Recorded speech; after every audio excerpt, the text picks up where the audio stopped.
So there's an interesting article that was printed out yesterday about Maria Taylor may not even make it past the NBA Finals as far as her continuing to work at the worldwide leader of sports over there at ESPN.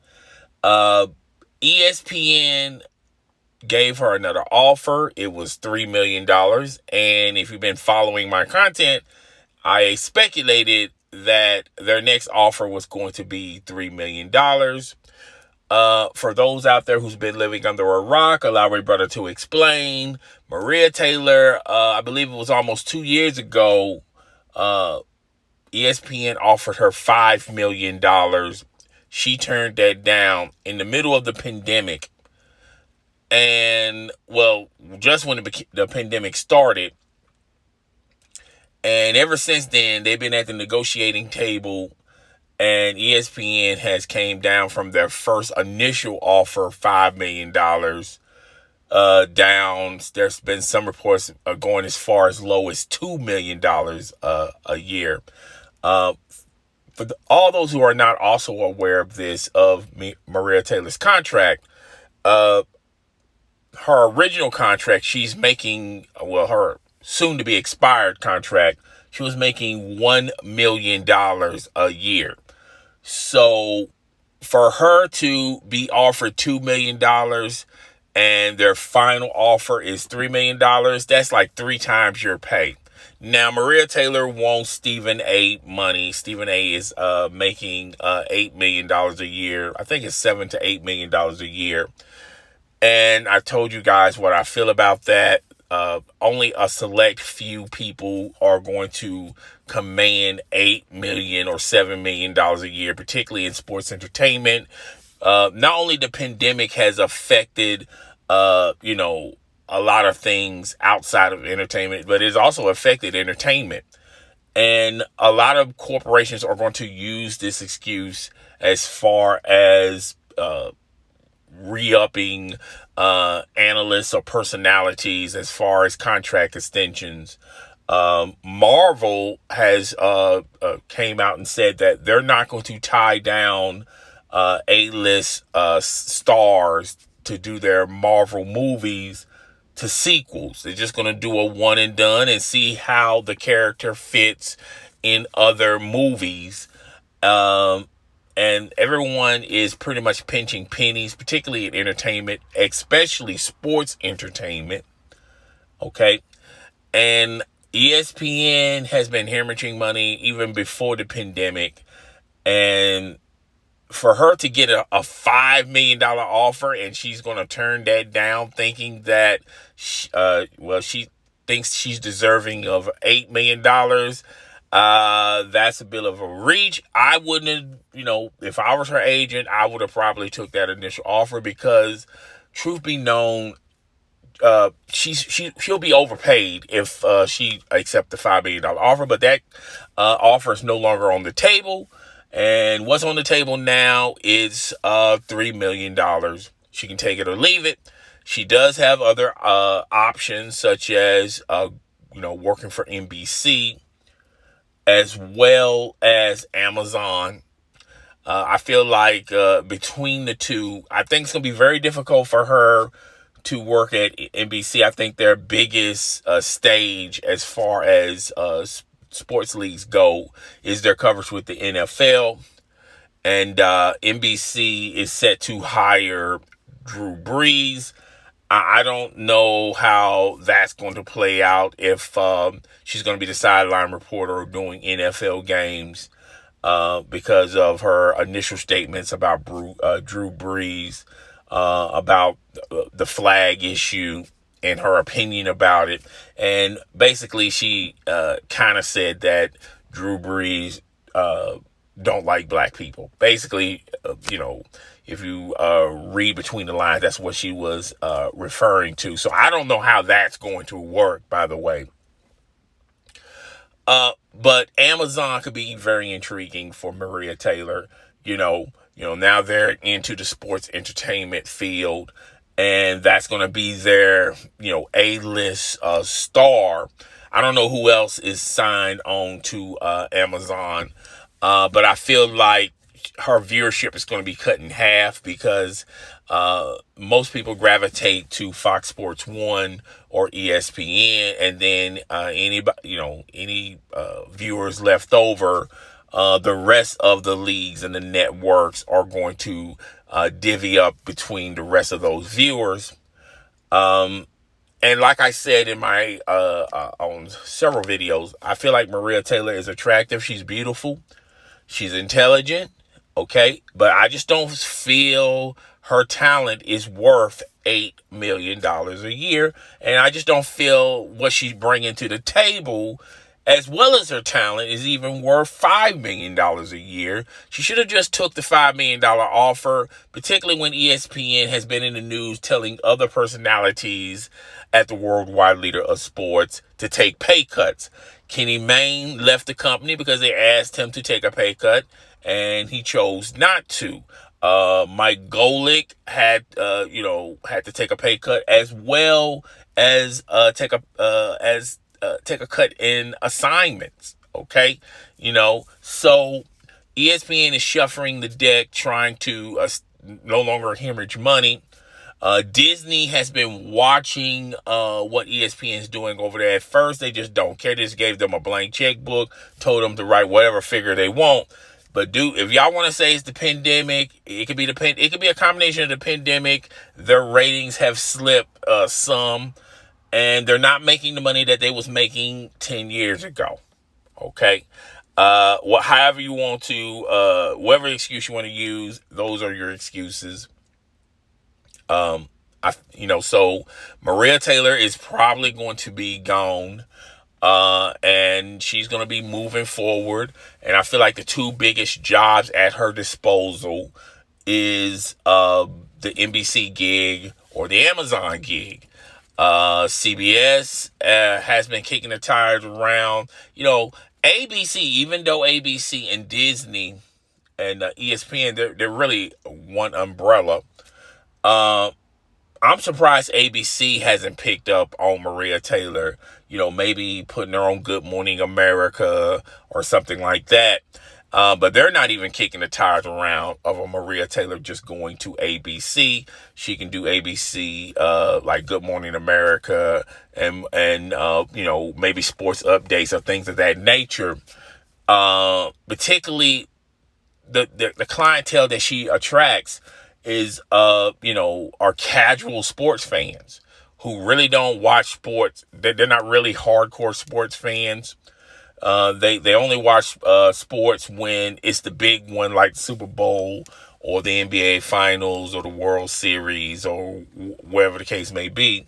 But hardcore fans are not attractive or appealing to a Maria Taylor, particularly if she wants $8 million, which I think that's laughable. Only a select few people are going to command an $8 million salary, and it's only a handful of them, okay, male and female. I know a lot of you guys want to make this a racial thing. I know a lot of you guys want to make this a gender thing. I know a lot of you guys want to, say it's because the woke movement, it has run its course and people are disgusted of it. I mean, however you want to, whatever excuse you want to use, but the real excuse is, sports entertainment in general has taken a bunch of L's, huge losses. And some of these companies and networks are not going to overcome these losses, which means that your salary is going to have to be dumped. Salary is going to have to be cut. You just don't have an open a checkbook to write wherever you want to write, whatever price tag you want to write. And the pandemic has weakened a lot of networks, a lot of corporations, particularly in the entertainment field. Okay, so that's all I got for Maria Taylor. In other news, Rachel Nichols or Rachel Nichols, I still get tickled by hearing that. She's going to be making her way back to the NBA Finals. I know a lot of people are saying that's not fair, that's not right, this, that, and the third. truth be known, I was going to do another video on this. I'm just going to go ahead and speak on it right now. Look, even though we actually heard what Rachel Nichols really feel about diversity, gender and race and all that stuff, at the end of the day, I mean, let's just be fair and be honest. We got this information kind of illegally, kind of sneaky, and if we accept this, recording private conversations or recording private messages, if we accept this type of behavior, then this is going to be the new norm. And if you say something at work, and someone records or document what you say at work, or videotapes you at work, record you at work, then there's a possibility you're going to lose your job.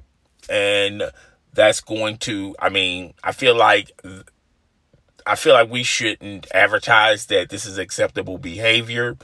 I feel like people should have, and if they want to speak their mind, if they want to speak their mind privately, that's fine. If they want to speak their mind publicly, that's fine.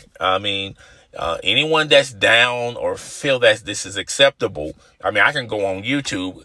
Half of you guys don't even have your actual face on your profile, and the majority of you guys have fake names. Okay.